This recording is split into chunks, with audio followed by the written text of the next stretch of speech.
मेरे को लगा वो है टेस्ट सीरीज, जो कि एक थॉरो एग्जॉस्टिव टेस्ट सीरीज रहता है गेट मेंटर में, जो कि मतलब बहुत एक्चुअली हेल्प करता है कि आपको रियलिटी में जानने के लिए कि भाई आप कहाँ पे स्टैंड करते हो एज ऑफ टुडे, अगर आप गेट की एग्ज़ाम दो तो वो बहुत इम्पॉर्टेंट है, उसको आप अच्छे से करिए।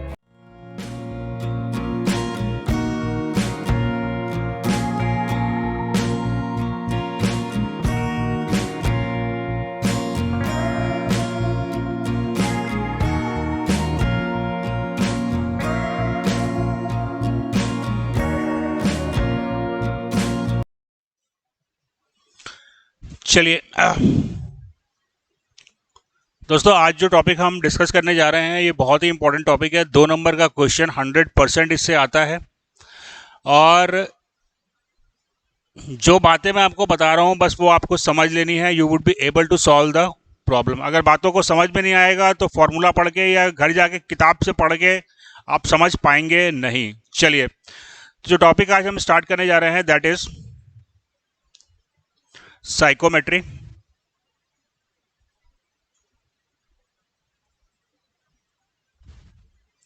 Psychometrics is the study of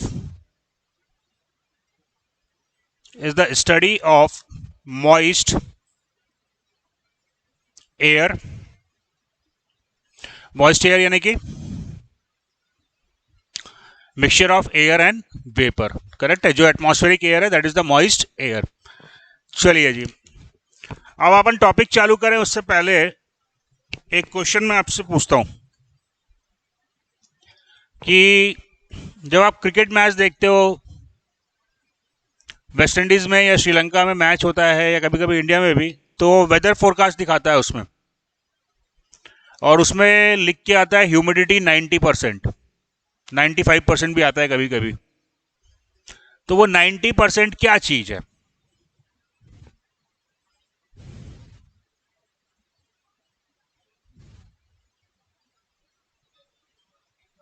उतना परसेंट वेपर है एयर में। वेरी गुड बेटा। तो सांस क्या ले रहे हो आप? ऑक्सीजन ले रहे हो कि वेपर ले रहे हो? ऑक्सीजन ले रहे हो ना मेरे भाई। वेपर की मात्रा एयर में 1-1.5-2% से ऊपर किसी भी कंडीशन में नहीं हो सकती। वेपर 95% हो ही नहीं सकता। अगर 95% वेपर होगा तो वेपर ही वेपर होगा, एयर कहाँ रहेगी फिर? तो एयर में जो वेपर की क्वांटिटी है वो 1.5-2% से ऊपर किसी भी हाल में नहीं हो सकती, राइट। तो 95% तो वेपर एयर में प्रेजेंट नहीं हो सकता। ये बात समझ में आ रही है ना? 95% वेपर नहीं हो सकता।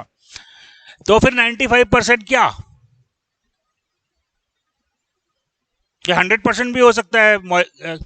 ह्यूमिडिटी कभी कभी 100% भी हो सकती है। तो 100% वॉट? काय का 100%? काय का 100%?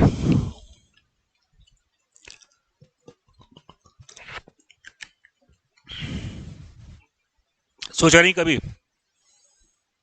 कि 90% ह्यूमिडिटी दिखा रहा है तो 90% काहे का? 90% वेपर तो नहीं हो सकता एयर में, ये बात तो क्लियर है, क्योंकि air is basically the mixture of nitrogen and oxygen. उसमें 1-2% तक मैक्सिमम अपना मॉइस्चर प्रेजेंट हो सकता है। 90% मॉइस्चर तो नहीं हो सकता। तो फिर 90%, 95% या 100% ये क्या चीज होती है?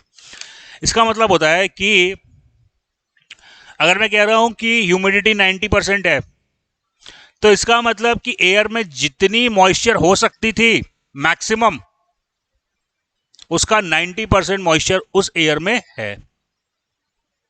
जितना मैक्सिमम मॉइस्चर एयर में हो सकता था उसका 90% एयर में प्रेजेंट है, उसको हम कहेंगे 90% ह्यूमिडिटी। अब सवाल ये उठता है कि वेपर एयर में आया कहां से? वेपर यानी कि H2O। भाई वाटर तो बॉयल होता है 100 डिग्री सेंटीग्रेड पे ना। वाटर तो बॉयल होता है 100 डिग्री सेंटीग्रेड में। तो 100 डिग्री सेंटीग्रेड तो यहां टेम्परेचर है नहीं। अभी अगर ये एक बोतल पानी मैं यहां पे डाल दूं तो अभी तो खैर बरसात का टाइम है, गर्मी का टाइम होता है तो 15 मिनट में पानी क्या हो जाता है? इवेपोरेट हो जाता है, यानी कि भाप बन के इस रूम में चला जाता तो 100 डिग्री टेम्परेचर तो था नहीं, तो फिर पानी इवेपोरेट कैसे हुआ? इसके लिए अपने को पढ़ना पड़ेगा डाल्टन्स लॉ। देखो, जो एटमॉस्फेरिक एयर होती है, जो एटमॉस्फेरिक एयर होती है उसका जो प्रेशर होता है, उसका जो प्रेशर होता है वो होता है डाल्टन्स लॉ के हिसाब से partial pressure of dry air plus partial pressure of water vapour.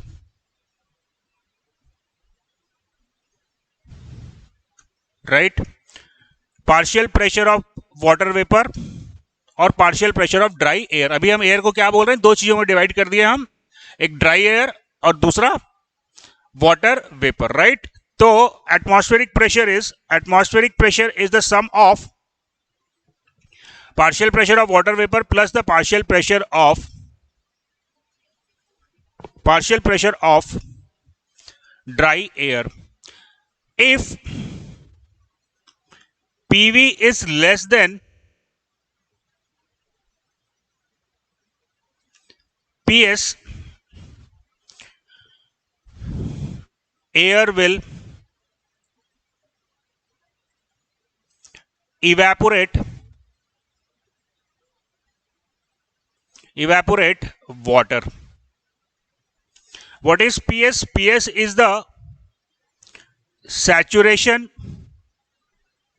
temperature of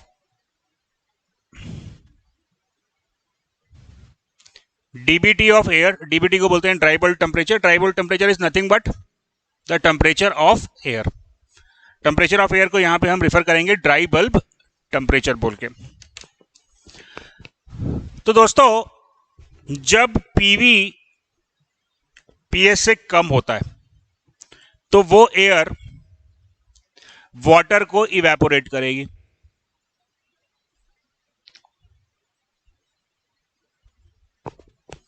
वो एयर वाटर को इवेपोरेट करेगी. मान लो कि एयर का टेम्परेचर अभी है, से the temperature of air is 30 degree centigrade. देखो 30 डिग्री सेंटीग्रेड के करस्पॉन्डिंग पीएस कितना है? 3-4 किलो पास्कल के अराउंड कुछ होगा. देखो फटाक से बताओ. हाँ, 30 डिग्री सेंटीग्रेड के करस्पॉन्डिंग सैचुरेशन प्रेशर देखो 4 किलो पास्कल के आसपास, 3-4 किलो पास्कल के आसपास कुछ होगा.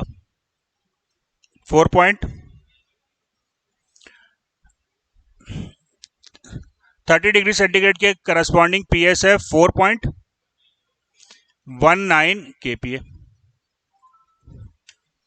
करेक्ट है. मैंने आपको बताया कि जो एटमॉस्फेरिक एयर है उसका प्रेशर है pressure of dry air plus the partial pressure of water vapour. Dalton's law के करस्पॉन्डिंग जो पार्शियल प्रेशर होता है वो प्रोपोर्शनल होता है नंबर ऑफ मोल्स के. जितना नंबर ऑफ मोल ज्यादा होंगे उतना उस कॉन्स्टिट्यूएंट का पार्शियल प्रेशर ज्यादा होगा. फॉर एग्जांपल, मान लो कि एक चैम्बर है, ठीक है. इस चैम्बर में O2 और N2 है. इस चैम्बर के अंदर total pressure suppose 10 kilo pascal है. राइट, 60 मोल ऑफ O2 है और 40 mole of 60 mole of N2 है और 40 मोल ऑफ O2 है. तो क्या होगा पार्शियल प्रेशर? N2 का पार्शियल प्रेशर जो है वो 6 किलो पास्कल हो जाएगा और ऑक्सीजन का पार्शियल प्रेशर जो है वो 4 किलो पास्कल हो जाएगा. तो जैसे जैसे नंबर ऑफ मोल्स बढ़ेंगे वैसे वैसे पार्शियल प्रेशर बढ़ेगा. इज इट क्लियर दोस्तों? तो partial pressure of water vapour is proportional to the number of moles of vapour, या मैं इसको लिख सकता हूं proportional to the mass of vapour.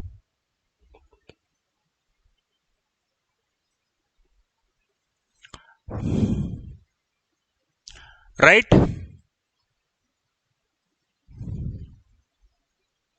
Is that clear? अब बच्चों हम बात करते हैं ड्राई एयर की. ड्राई एयर है तो उसमें मास ऑफ वेपर कितना होगा?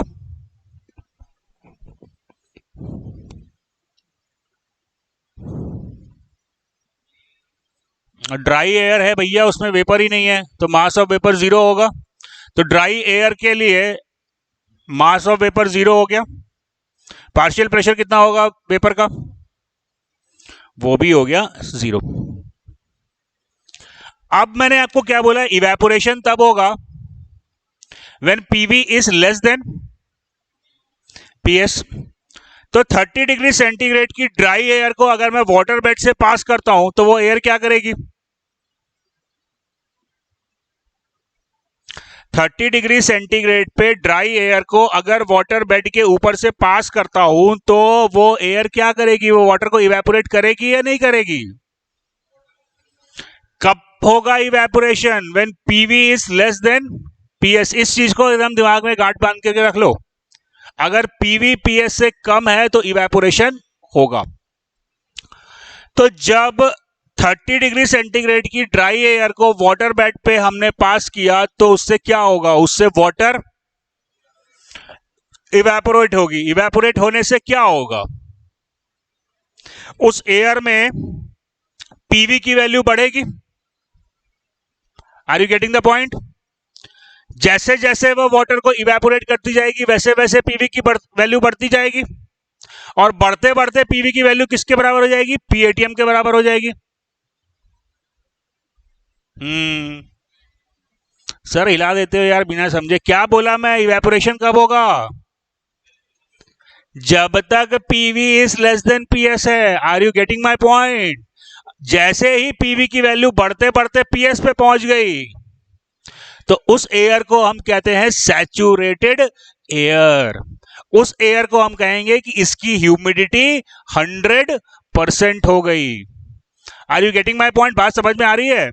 जब आप ड्राई एयर को वाटर बेड पे पास करते हो तो ड्राई एयर है तो पीवी जीरो है, पीवी जीरो है यानी कि पीवी पीएस से कम है, दैट विल कॉज इवेपोरेशन।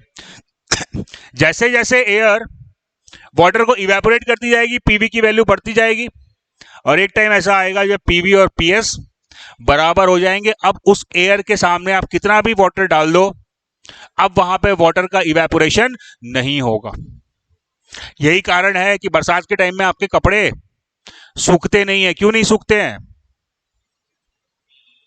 क्योंकि जो एयर होती है उसमें ऑलरेडी पीवी जो है वो लगभग पीएस के बराबर होता है, इसलिए वो और ज्यादा वाटर को इवेपोरेट नहीं कर पाता। Are you getting my point. तो जब हम बात करते हैं कि ह्यूमिडिटी 100% है तो क्या चीज 100% हो गया, पीवी जो है वो पीएस के बराबर हो गया। तो इसको हम कहते हैं रिलेटिव ह्यूमिडिटी। एक्चुअली इसको हम ह्यूमिडिटी नहीं कहते, इसका सही टर्म है relative humidity. Relative humidity phi is denoted by PV by PS.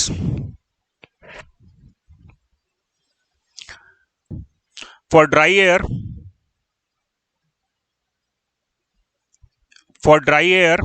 phi क्या होगा, अगर ड्राई एयर है तो पीवी होगा जीरो और फाई होगा जीरो। सैचुरेटेड एयर का क्या मतलब होता है, सैचुरेटेड एयर का क्या मतलब होता है, सैचुरेटेड एयर का मतलब होता है कि वो एयर अब और ज्यादा वाटर को इवेपोरेट नहीं कर सकती। तो सैचुरेटेड वेपर के लिए क्या होगा, सैचुरेटेड एयर के लिए क्या होगा, सैचुरेटेड एयर के लिए क्या होगा, पीवी जो है वो पीएस के बराबर होगा और फाई इक्वल टू 1 होगा। अच्छा बच्चों, जो एयर में जो वाटर है, क्या मैं उसके लिए आइडियल गैस इक्वेशन का इस्तेमाल कर सकता हूं,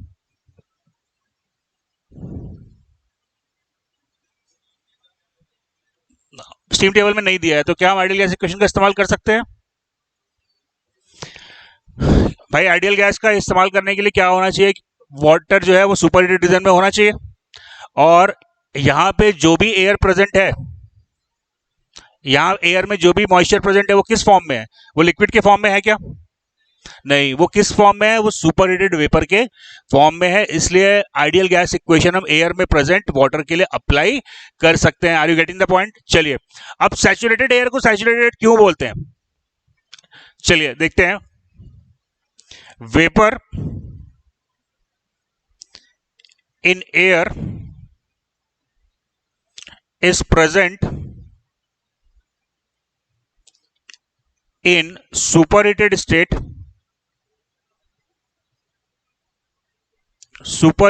state except for saturated air. For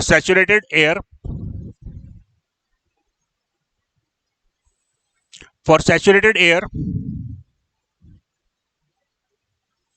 vapor is saturated.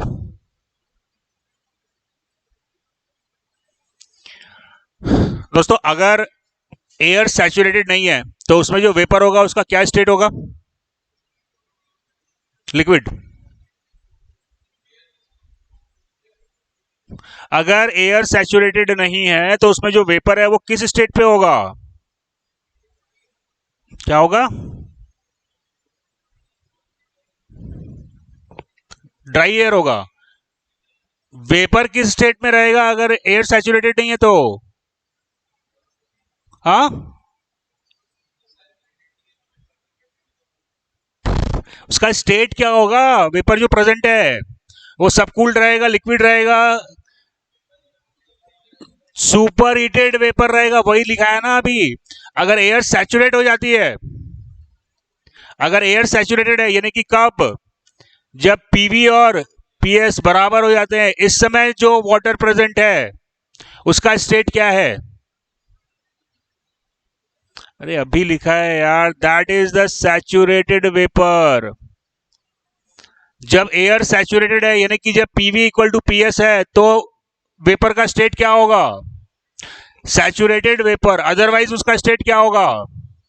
हमेशा वो सुपर हीटेड वेपर के फॉर्म में ही प्रेजेंट रहेगा। This point is clear everybody. तो रिलेटिव ह्यूमिडिटी हमने डिफाइन किया। अब इसके बाद हम डिफाइन करते हैं एब्सोल्यूट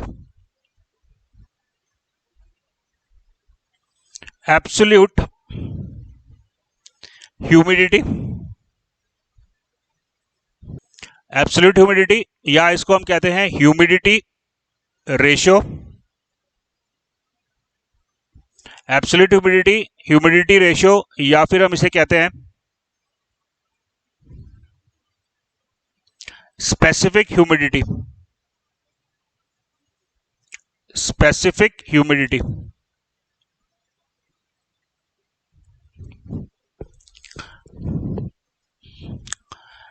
ह्यूमिडिटी को हम रिप्रेजेंट करते हैं W से, और W होता है मास of vapour divided by mass of dry air.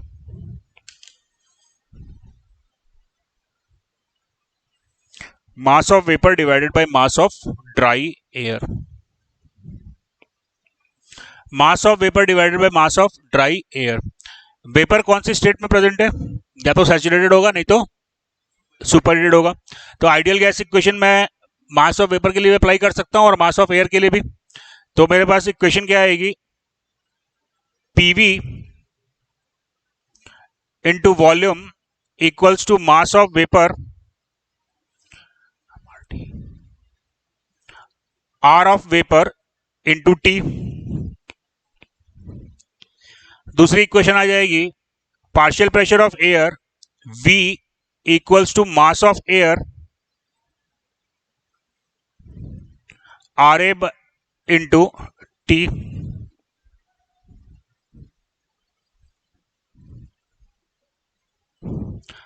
Note कर लिया? मेरे को ये बताओ, यहां मैंने पीवी लिखा, एमवी लिखा, आरवी लिखा, लेकिन वीवी नहीं लिखा और टीवी नहीं लिखा।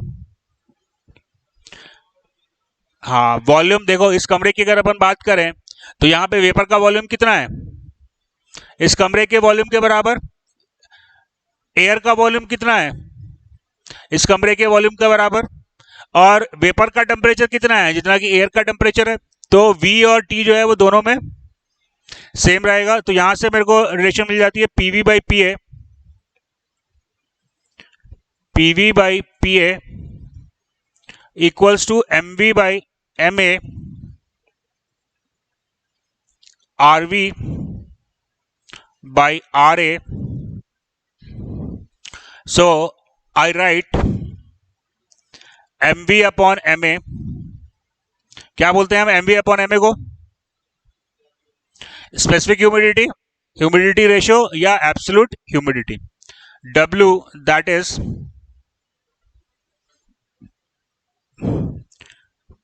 PV by PA into RV by RA. You can find out the value of RV by RA, and RV by RA comes out to be 6.22.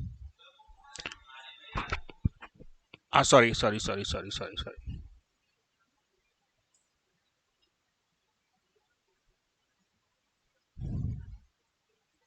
RA by RV, and the value of RA by RV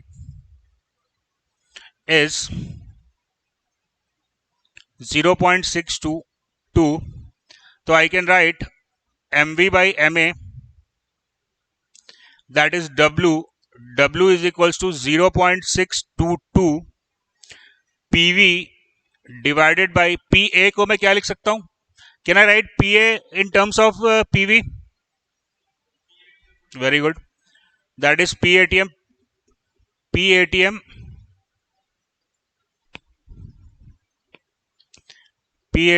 minus PV. So this relation is very important. MV by MA, that is W, and W is equals to 0.622 PV divided by PATM minus PV.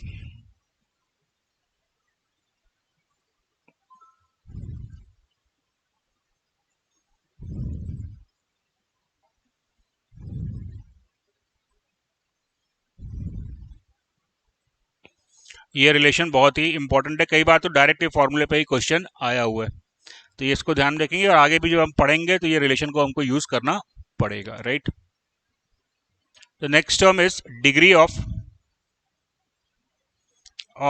saturation. Degree of saturation इसको हम mu से define करते हैं, and mu is equals to W by WS. WS is the W of saturated air. Degree of saturation इसको हम कहते हैं W upon WS. W upon WS. WS क्या है? W of saturated air. W of saturated air मतलब क्या हुआ? जैसे मान लो, देखो हमने 30 डिग्री सेंटीग्रेड का टेम्परेचर लिया था. 30 डिग्री सेंटीग्रेड पे हमको PS मिला था 4.19. ठीक है, अब इस एयर के लिए PV की वैल्यू क्या होगी? सैचुरेटेड है तो बराबर होगी, यानी कि मैं ये कह सकता हूं कि 4.19 या उससे कम होगी, उससे कम कोई वैल्यू हो सकती है. तो मैं मान लेता हूं कि इसके लिए PV की वैल्यू जो है वो आ गई है से 3 kPa. 3 kPa. Is it clear? अब मेरे को कैलकुलेट करना है डिग्री ऑफ सैचुरेशन. तो कैसे निकलेगा degree of saturation? Degree of saturation is W upon WS. W upon WS, right. और W का फॉर्मूला क्या है? 6.2 constant into PV divided by PATM minus PV, right. तो ये क्या बन जाएगा? PV upon PS into PATM minus PS divided by PATM minus PV. Is that clear? So that value will be nearly equal to नहीं PATM minus sorry नहीं हाँ अब इसका मैक्सिमम और मिनिमम वैल्यू क्या आएगा म्यू का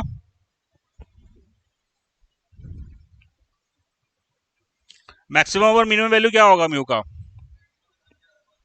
कैसे 1 हो जाएगा पीवी का मैक्सिमम वैल्यू क्या हो सकता है पीएस तो कैंसिल आउट हो जाएगा 1 आ जाएगा और मिनिमम क्या होगा अरे मिनिमम क्या होगा भाई मिनिमम क्या होगा 0 होगा ना पीवी जब 0 होगा ड्राई एयर है तो म्यू का वैल्यू कहां से वेरी करेगा 0 से 0 to 1 जाएगा जैसा 5 का वैल्यू जा रहा था इज दैट क्लियर चलिए जी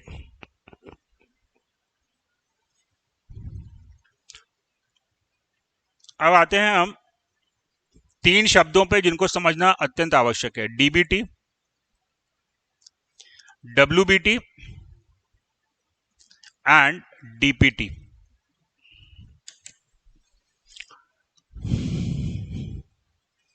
ये 3 टेम्परेचर हैं जिनमें से डीबीटी को समझने के लिए कुछ नहीं करना है आपको डीबीटी का डेफिनेशन होता है टेम्परेचर रिकॉर्डेड बाय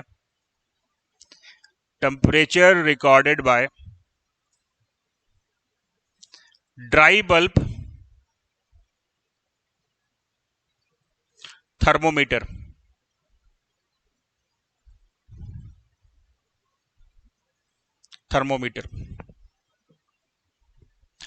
डीबीटी को समझने की जरूरत नहीं है जो एयर का टेम्परेचर है वही क्या होगा उसका ड्राई बल्ब टेम्परेचर कहलाता है करेक्ट है तो DBT is what is the temperature of air nothing else temperature of air जो एयर का टेम्परेचर है अभी आप थर्मामीटर लगाओ जो टेम्परेचर आपको मिल जाता है उसको हम कहेंगे उसका dry bulb temperature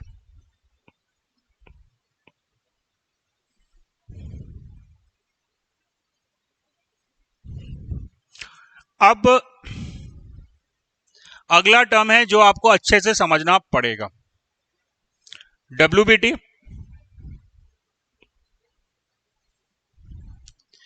temperature recorded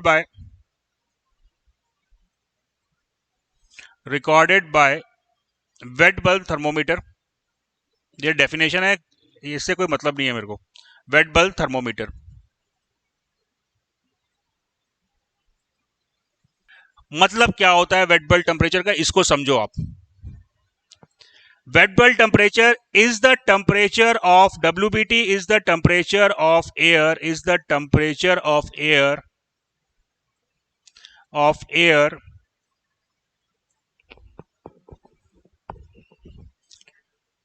when air becomes saturated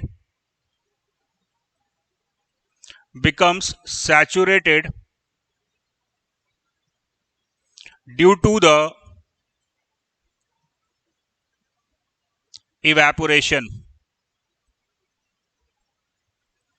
WBT को समझिए क्या होता है WBT वेट बल्ब टेम्परेचर है वो कोई मतलब नहीं है वेट बल्ब टेम्परेचर मतलब recorded by wet bulb thermometer वो कोई मतलब नहीं है WBT एयर का टेम्परेचर है जब मैं एयर को सैचुरेट कर देता हूं उसमें पानी डालकर जैसे मान लो किसी एयर का पीवी अगर मान लो किसी एयर का जैसे अपन इसकी बात करते हैं अपने एयर की अपन बात करते हैं तो मेरे पास जो एयर था उसका डीबीटी था 30 डिग्री सेंटीग्रेड पीवी था 3 केपीए और पीएस था से 4.19 इज इट क्लियर अब बच्चों इस एयर में अगर आप वाटर डालोगे तो क्या वाटर इवेपोरेट होगा इस एयर को अगर वाटर बेड से आप पास करोगे तो वाटर इवेपोरेट होगा जैसे जैसे वाटर इवेपोरेट होता जाएगा पीवी क्या होगा बढ़ेगा क्या इस पे भी कुछ असर पड़ेगा क्या ये डीबीटी पे भी कोई असर पड़ेगा क्या कोई असर नहीं पड़ेगा कूलर देखा है, हर जगह लगा रहता है, हर घर, सबके घर में लगा रहता है। क्या करता है वो? ठंडी हवा फेंकता है अंदर कि नहीं फेंकता है ना? उसमें कोई रेफ्रिजरेंट यूज किया होता है क्या? कंप्रेसर लगा था क्या? तो ठंडा कैसे कर देता था ये वाटर को, एयर को, सॉरी। बेटा वो क्या करता है कि जब जो कूलर में कॉन्सेप्ट लगता है वही कॉन्सेप्ट यहां पे भी लग रहा है। जब वाटर इवेपोरेट होगा तो वाटर किस फेज में गया? लिक्विड से वेपर फेज में जाएगा। जब वो लिक्विड से वेपर फेज में जाएगा, जब वो लिक्विड से वेपर फेज में जाएगा तो उसको उसके लिए क्या चाहिए होगा? हीट चाहिए होगा। तो वो हीट कहां से लेता है? वो ड्राई एयर से हीट लेता है। Are you getting the point? तो क्या हुआ? ड्राई एयर का टेम्परेचर कम होगा। बात समझ में आ रही है? जैसे जैसे आप वाटर को इवेपोरेट करोगे तो वाटर जो है वो लिक्विड से वेपर फेज में जा रहा है, उसके लिए उसको क्या लगेगा? हीट लगेगा। वो हीट कहां से लिया? वो ड्राई एयर से। तो क्या होगा? जब आप इस पीवी इक्वल टू 3 को पास करोगे वाटर बेड से तो पीवी बढ़ेगा और क्या होगा? डीबीटी जो है वो कम होगा। तो जब ये डीबीटी उस कंडीशन पे आ जाए जहां पे पीवी और पीएस बराबर हो जाए तो इस डीबीटी को ही हम कहते हैं wet bulb temperature.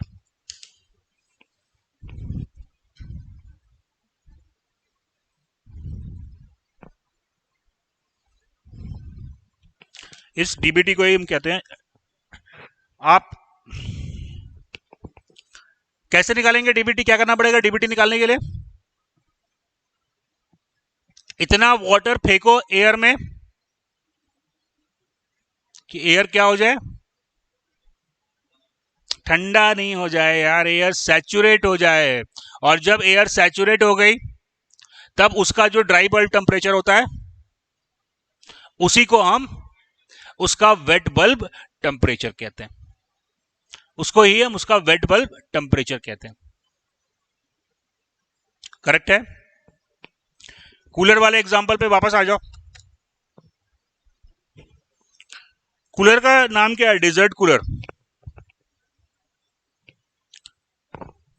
Dessert cooler मतलब रेगिस्तान का कूलर। क्यों बोलते हैं इसको हम रेगिस्तान का कूलर?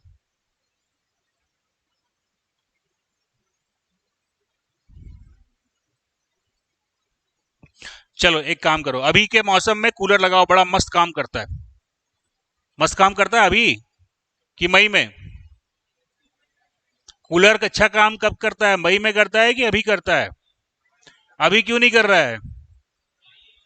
क्योंकि बेटा एयर ऑलरेडी सैचुरेटेड है, तो वो उसको और सैचुरेट कैसे कर पाएगा? Are you getting the point? वो और सैचुरेट कैसे कर पाएगा? लेकिन गर्मी के टाइम में क्या होता है? एयर ड्राई होती है जिसकी वजह से वो उसको वाटर को इवेपोरेट करता है और एयर का टेम्परेचर कम कर देता है। Are you getting the point? क्या डिजर्ट कूलर एयर में से हीट बाहर निकालता है?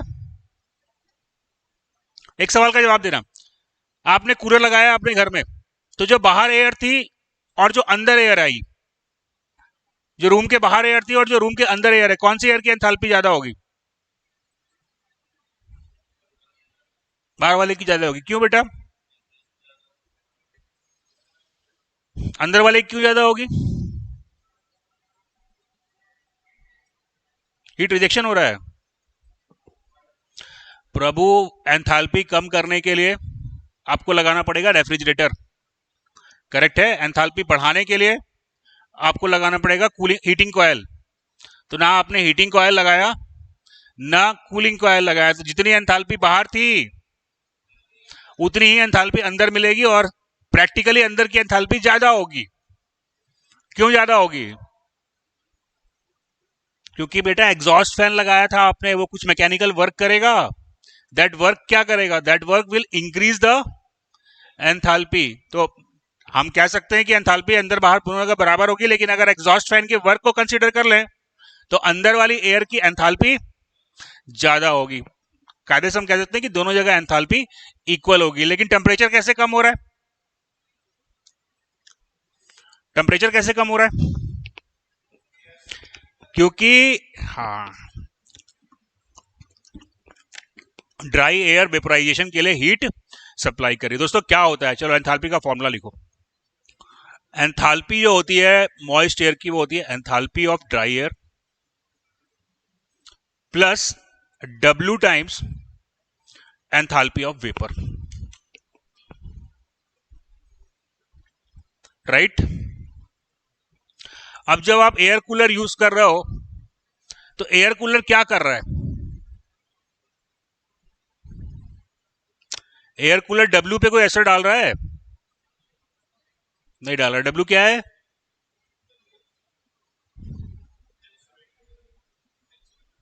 हाँ क्या फॉर्मूला है उसका। जब आप एयर कूलर यूज कर रहे हो W पे कोई असर पड़ रहा है कि नहीं पड़ रहा है।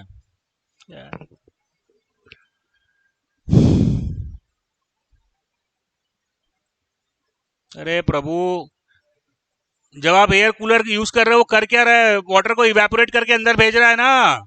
तो जब आप एयर कूलर यूज करोगे तो एमबी पर क्या असर पड़ेगा, एमबी बढ़ेगा, यानी कि डब्ल्यू बढ़ा। करेक्ट है, क्या कुछ कम हो रहा है। एच ए क्या है, टेम्परेचर। एच ए जो है that is CP of air into DBT. तो एयर का डीबीटी तो कम हुआ, लेकिन एयर की एंथैल्पी पे कोई असर नहीं पड़ा, क्योंकि डीबीटी कम हुआ लेकिन उतना ज्यादा ह्यूमिडिटी बढ़ गई। जितनी ह्यूमिडिटी बढ़ेगी उतना एयर का एंथैल्पी भी बढ़ेगा। क्लियर हुआ ये point, is that clear everybody, समझ में आ रही है ये बात, क्लियर हुआ ये। चलिए, तो डब्ल्यूबीटी निकालना है तो क्या करेंगे अपन, कैसे निकालोगे डब्ल्यूबीटी।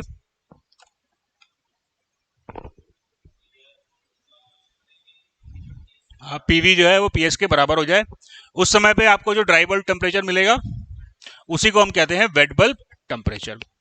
तो कौन सा टेम्परेचर ज्यादा होगा, डीबीटी की डब्ल्यूबीटी, डीबीटी ज्यादा होगा। Very good. क्या डीबीटी और डब्ल्यूबीटी दोनों इक्वल हो सकते हैं, हो सकते हैं। अगर अगर मान लो, हो सकता है ना भाई, अगर मान लो यहाँ पीवी 4.19 होता,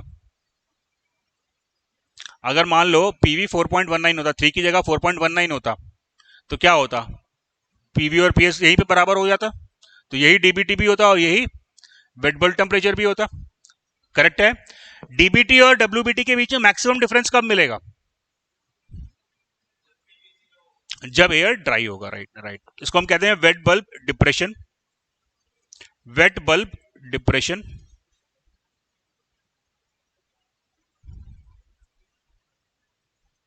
Wet bulb depression, that is given as the difference between dbt minus wbt.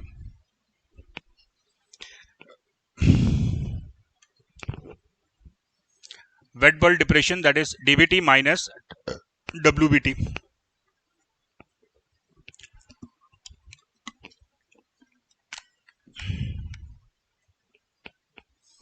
आई बात समझ में, क्लियर है यहां पे। चलो अब आखिरी point, that is due point temperature, due point temperature.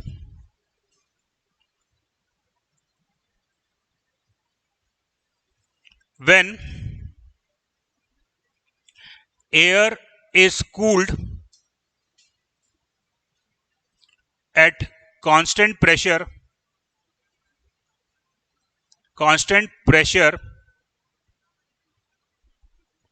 temperature at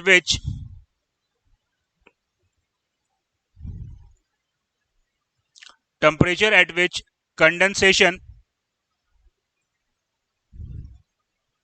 begins is known as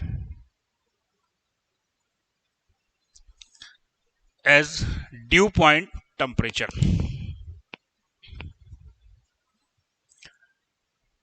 जिस टेम्परेचर पे कंडेंसेशन स्टार्ट होता है उस टेम्परेचर को हम कहते हैं ड्यू पॉइंट टेम्परेचर। क्यों होता है कंडेंसेशन, कैसे होता है कंडेंसेशन,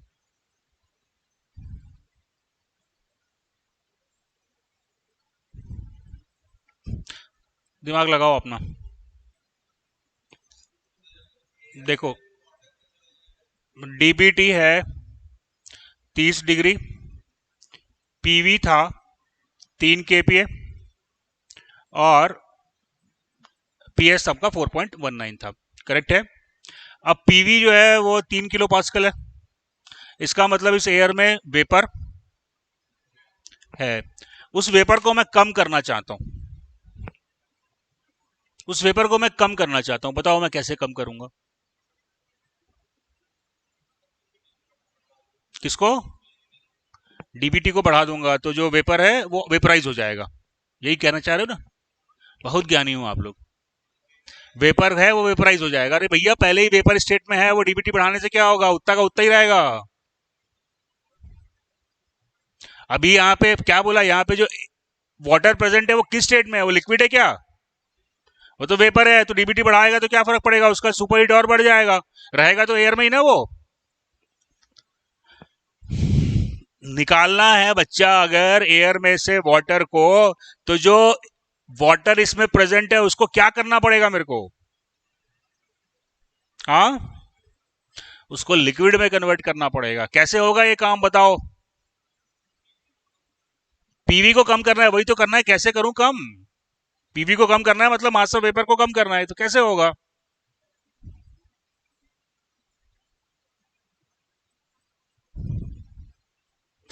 अच्छा, एक काम करो, 3 kPa के करस्पॉन्डिंग सैचुरेशन टेम्परेचर बताओ मेरे को। 3 kPa के करस्पॉन्डिंग सैचुरेशन टेम्परेचर बताओ। 3 kPa के करस्पॉन्डिंग सैचुरेशन टेम्परेचर कितना है मेरे भाई?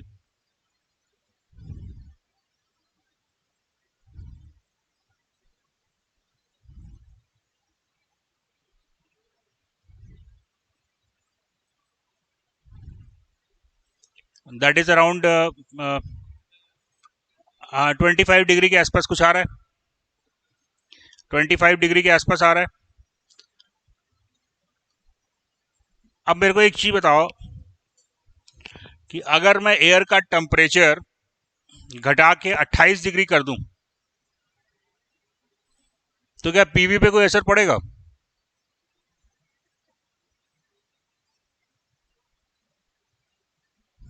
कोई असर नहीं पड़ेगा, पड़ना भी नहीं चाहिए। अगर मैं टेम्परेचर 22 डिग्री कर दूं तो कुछ फर्क पड़ेगा क्या?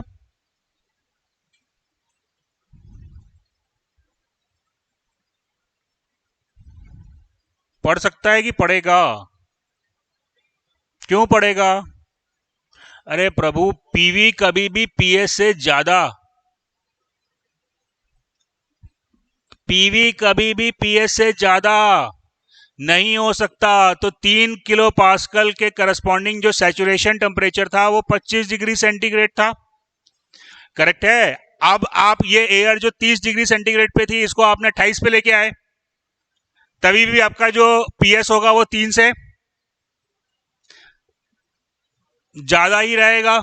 राइट। 3 से ज्यादा रहेगा तो पीवी अपने 3 को मेंटेन करेगा। अब मैं 28 से 26 पे ले आया, 26 से जैसे ही मैं 25 पे लाऊंगा, अब जैसे ही 25 के करस्पॉन्डिंग पीवी कितना है, पीएस कितना है? 3 kPa। अब 25 डिग्री सेंटीग्रेड पे पहुंच के जैसे ही मैं टेम्परेचर को रिड्यूस करूंगा, क्या होगा? पीएस जो है वो 3 kPa से कम चला जाएगा। अगर पीएस 3 kPa से कम चला गया तो पीवी 3 kPa पे रहेगा क्या? क्योंकि पीवी कभी भी पीएस से ज्यादा नहीं हो सकता। तो 25 डिग्री सेंटीग्रेड पे पहुंच के जैसे ही मैं फर्दर कूलिंग करूंगा तो एयर में जो वेपर प्रेजेंट है वो क्या होगी? वो कंडेंस होना शुरू हो जाएगी और पीवी की वैल्यू घटेगी। Are you getting the point? बात समझ में आ रही है? एयर को आप कूल करो जब तक कि जब तक कि कंडेंसेशन स्टार्ट ना हो जाए। जिस टेम्परेचर पे कंडेंसेशन स्टार्ट होगा उसको हम कहेंगे उसका ड्यू पॉइंट टेम्परेचर। तो 30 डिग्री सेंटीग्रेड इसका ड्राई बल्ब टेम्परेचर था, पीवी 3 kPa था, और इसका ड्यू पॉइंट टेम्परेचर मेरे को मिला 25 डिग्री सेंटीग्रेड। क्लियर है?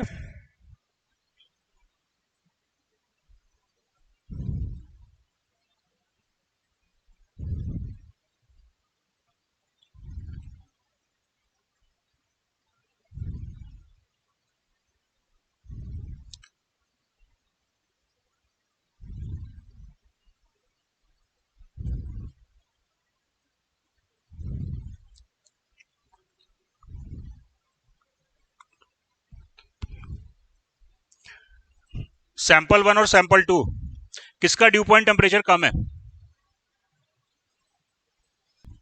40 degree centigrade dry bulb temperature PV 1 kP है, 30 degree centigrade dry bulb temperature PV 3 kP है, किसका ड्यू पॉइंट टेम्परेचर कम है? 1 का कम होगा। सिंपल सी बात है। देखो, अगर मेरे को इसको कंडेंसेशन स्टार्ट करना है तो मैं तब तक कूल करूंगा जब तक कि PS 1 के बराबर ना आ जाए, और इसको करने के लिए क्या करना पड़ेगा? 3 kPa तक लाना पड़ेगा। Is that clear? तो ड्यू पॉइंट टेम्परेचर एक्चुअली है क्या? DPT is saturation temperature corresponding to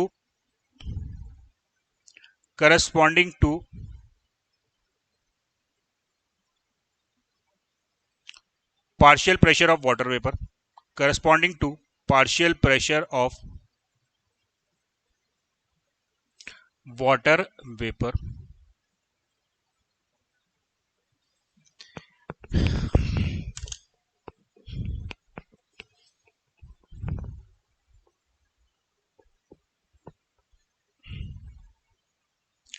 क्या ड्राई बल्ब टेम्परेचर और ड्यू पॉइंट टेम्परेचर सेम हो सकता है?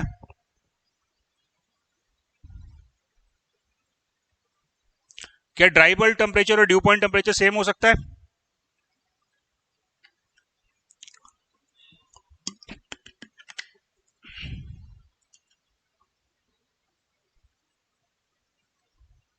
Dry bulb temperature 30 degree centigrade, PV equal to 4.19 kPa,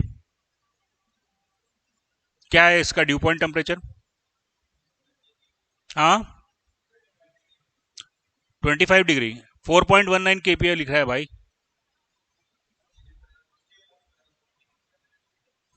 आप लोगों ने बताया था 30 डिग्री सेंटीग्रेड के करस्पॉन्डिंग PS जो है वो 4.19 है, और PV भी आपको 4.19 ही दिया हुआ है। तो इसका DPT क्या होगा? यही होगा ना इसका DPT। क्यों नहीं हो सकता? तो DPT ड्राई बल्ब टेम्परेचर के बराबर हो सकता है। कब? जब एयर सैचुरेटेड हो। Is it clear? आ रही है बात समझ में यहां तक? So for saturated air,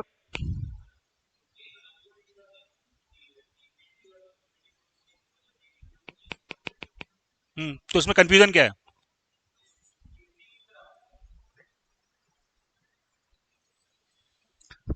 confuse मत हो, एक एक पॉइंट ले। एयर है 30 डिग्री सेंटीग्रेड, PV है 4.19, करेक्ट है? इसका कंडेंसेशन कब शुरू होगा? जब मैं इसको ठंडा करूंगा। कितना ठंडा करूंगा? कि जब PS जो है वो 4.19 के बराबर आ जाए। तो भैया वो 30 डिग्री सेंटीग्रेड पे तो आ रहा है, 30 डिग्री सेंटीग्रेड पे ही तो PS 4.19 के बराबर है। तो 30 डिग्री सेंटीग्रेड से अगर मैं कूल कर दिया तो क्या होगा? कंडेंसेशन स्टार्ट हो जाएगा। इसमें कंफ्यूजन क्या है? क्यों नहीं तीनों इक्वल हो सकते? तो लिखिए for saturated air DBT equals to wet bulb temperature equals to dew point temperature. otherwise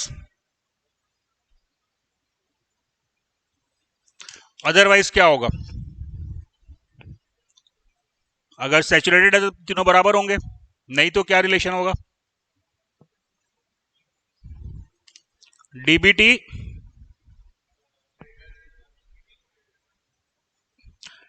सबसे ज्यादा होगा, ये तो क्लियर है। सेकंड नंबर पे कौन आएगा? DPT या WBT? क्यों आएगा WBT? WBT आएगा, करेक्ट है। DPT, हाँ इधर देखो, एग्जांपल समझ लो फिर से।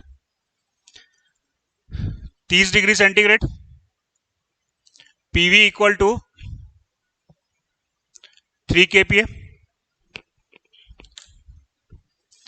क्लियर है बच्चा? अब मान लो मेरे को इसका DPT निकालना है, तो मैं क्या करूंगा? इसको कूल करते जाऊंगा जब तक कि PV और PS बराबर हो जाए। वो कब होगा? 25 डिग्री सेंटीग्रेड पे जाके, करेक्ट है? अब बच्चे मैं क्या कर रहा हूं, अगर मेरे को WBT निकालना है तो मैं क्या कर रहा हूं? इसमें पानी फेंक रहा हूं। पानी क्या कर रहा है? PV की वैल्यू को बढ़ा रहा है। PV की वैल्यू बढ़ रही है और DBT की वैल्यू घट रही है तो 25 से पहले एक पॉइंट आएगा जहां पे ये दोनों इक्वल हो जाएंगे। बात समझ में आ रही है? देखो यहां पे जब मैं डीपीटी निकाल रहा हूं तो मैं पीवी को कांस्टेंट रख रहा हूं। क्लियर है? डीपीटी निकालने के लिए क्या कर रहे हैं अपन? पानी फेंक रहे हैं। पानी फेंक रहे हैं, इसकी वजह से क्या हो रहा है? पीवी की वैल्यू बढ़ रही है और डीबीटी की वैल्यू कम हो रही है। तो 25 से पहले ही हमको एक पॉइंट मिल जाएगा जहां पर कि 27 पे या 28 पे एक पॉइंट मिल जाएगा जहां पे कि पीवी और पीएस सेम हो जाएंगे।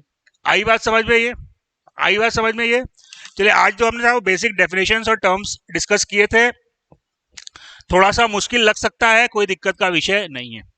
जो हमने पढ़ा है उसको जाके रिवाइज करिए, 2 बार 3 बार रिवाइज करिए, अच्छे से समझिए। और कल हम देखेंगे साइकोमेट्री चार्ट।